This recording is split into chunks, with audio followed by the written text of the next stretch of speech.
Hello guys, সবাই ভালো আছেন? আজ আপনাদের সামনে কিছু কথা বলবো। কথাগুলো একটু মনোযোগ দিয়ে শুনবেন।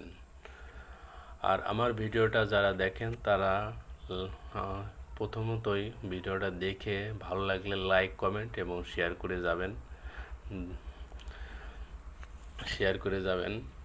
সন্তান অনেকেরই ছোট বাচ্চা এবং সন্তান মানে অর্থাৎ নিজের সন্তান এবং পরে সন্তান যারই হোক, সন্তান বড় হয়ে কি করে এটা আপনাদেরকে এখন শোনাবো। সন্তান বড় হয়ে অবাধ্য হোক, অকৃত হোক, এটা যদি আপনি না চান তাহলে সন্তান ছোট থাকতে এখন থেকেই 5টা কাজ করা শুরু করে দিন। প্রথম শুনুন, কিছু ধমক দেবেন না। আপনার সন্তান কি বলতে চায় সেটা মনোযোগ দিয়ে শুনুন। যখন আপনি এইভাবে শুনতে শিখবেন, সেটা তার দেখবে, তখন তার মনের মধ্যে একটা বোধ উৎপন্ন হবে, ও আমার মা বাবা আমার কথাগুলো মনোযোগ দিয়ে শুনেছে, কাজেই আমার তাদের কথাগুলো শোনা উচিত। দ্বিতীয়ত, নিয়ম দিন, কিন্তু ভয় নাই। জীবনে শৃঙ্খলার দরকার আছে, কিন্তু সেটা যেন ভালোবাসার কর্ডময় হয়। ভয় নয়, বোঝাপড়া যেন আপনার নিয়মের ভিত্তি। তৃতীয়ত, নিজের উদাহরণ হোক।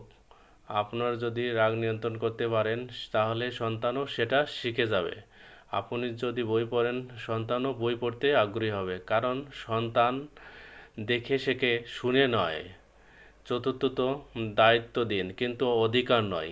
তাকে ছোট ছোট কিছু কাজ দিন, এতে সে দায়িত্ববোধ শিখবে, কাজের গুরুত্ব অনুভব করতে পারবে, যেটা তাকে অবাধ্য করতে সাহায্য করবে। পঞ্চম, ভালো কাজের প্রশংসা করুন, যত ক্ষুদ্রই হোক।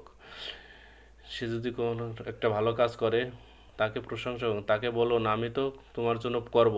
এই সমস্ত প্রশংসা তার ভিতর মানুষটাকে জাগিয়ে তুলতে সাহায্য করবে। মনে রাখবেন, সন্তান এমনই অবাধ্য হয় না। আমরা যখন তার মনের কথাগুলো বুঝতে না পারি, তার কি করা উচিত সেইটা ভালোভাবে শিখতে না পারে, তখন সে অবাধ্য হয়, অকৃতজ্ঞ হয়। এই জন্যই সময় থাকতে তাকে জিনিসগুলো শেখান। এতে পরবর্তীতে সে যেমন লাভবান হবে, তেমনি আপনি সুবিধা সন্তান লাভ করবেন। ভগবত মঙ্গল। ধন্যবাদ সবাইকে, ভালো থাকবেন।